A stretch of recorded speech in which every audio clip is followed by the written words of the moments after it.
Well, so I'm Matt Hughes, and I'm the Director of Hunting Heritage for Texas Wildlife Association. I oversee the Adult Learn to Hunt program, and I met Josh about 2 years ago through Jim Wintercheck, who's the director or the program coordinator for the Adult Learn to Hunt program.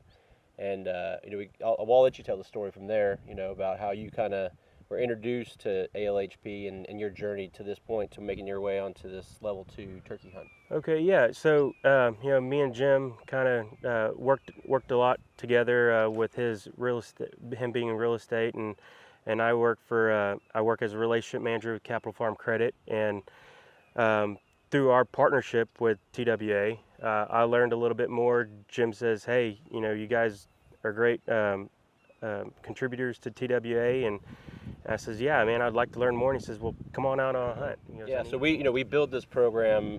It's an R3 program, a recruitment, retention, reactivation program that Texas Wildlife Association has to recruit new hunters. But part of that R3 program nationwide is that we get a lot of criticism about being one and done, right? Like, you come out to a hunt and you have a great time, but there's really no follow-up after that. So we've built this program to where we can have additional hunting opportunities, right? So you do your one hunt, but you're already kind of a hunter, but never hunted turkey before. But exactly. You hunt with us, and then you come back, you volunteer, you put in your time, and you work your way up to level 2. So we consider our turkey hunts level 2. We consider our level 1 hunts, white-tailed does and pigs. How would you say, seeing both, experiencing both, how would you say that's different? And what are your thoughts on having this ability to come back in the program if you put in your time?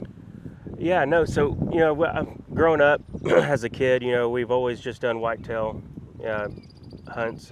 We did little pigs every now and then, but that's all we did. We sat in a blind,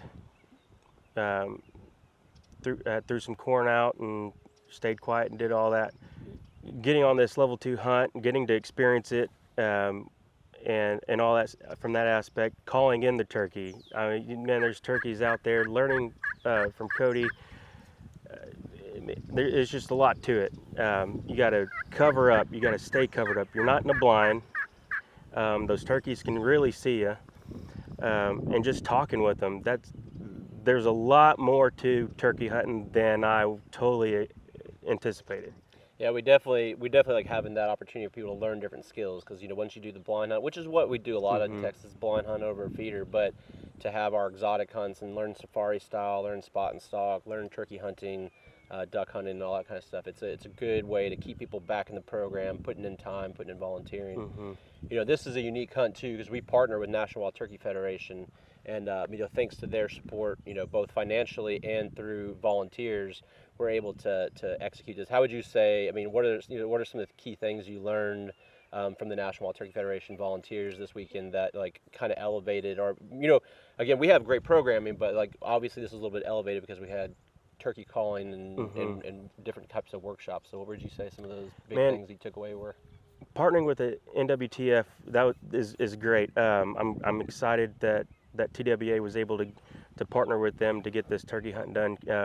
Bob came in and was able to have a nice intimate coaching session with us on how to call turkey or use a box call, use a slate, use the different calls, the purring and all those other calls.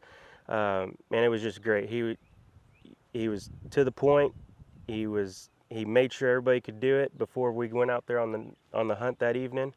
And Cody and Norm and Tim, man, they all have their expertise. You go up to one of them, you ask them, "Hey, how often do you need to call? How should we stay here? Do you think we need to move down? Hey, there's turkey down there. Do you think we can call them in from here, or do we need to shift over?" The wind played a big role in the hunt this weekend. So I mean, it's just all kinds of different techniques to take in. Beyond just being in the field and hunting, what are some of the key things or parts of this experience that you'll remember or take away? The camaraderie, the food, those kind of things. What are some of the things in particular to the Adult Learn to Hunt program and TWA that you really appreciate about what we do out here? Man, again, it's an intimate program. You get the camaraderie is always phenomenal. Everybody is always engaged. No one's ever off-putting or anything. Everyone's always willing to learn and always willing to teach.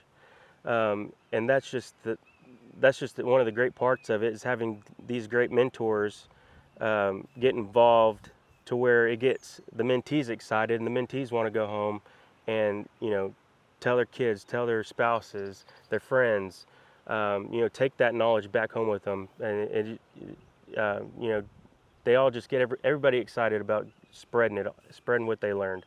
The food is always great. One of the cooks, Lenny, you know, he had prepared carnitas. I didn't know you could prepare carnitas with wild turkey, and it was phenomenal. So I mean, it's always something to learn. Yep. Yeah. Well, I mean, you know, again, thank you to Capital Farm Credit for y'all supporting Texas Wildlife Association and what you do to help our organization, you know, do programs like this. And obviously, thanks to National Wild Turkey Federation for you know, supporting us financially and through volunteer time. And I'll kind of close with this. What I do in all of our hunts, right, is, you know, as you were saying, like getting people excited about this. You know, if you can support these organizations with dollars, that's great. If you can't support with your time, be a volunteer, step up, and you know, have a role like you did, where you're getting to come back and hunt and learn. And if you don't have the time to do it, can't support as a volunteer, be an advocate for what we do. Tell people the great stories about you know, these hunts and the things that we're doing, so that more people want to get involved and get out in the field and hunt. We got some pretty cool things coming up for the Dollar Hunt program. Lots of new things that we think we're really going to be excited about, that help more people get out in the field. So, you know, stay tuned for that.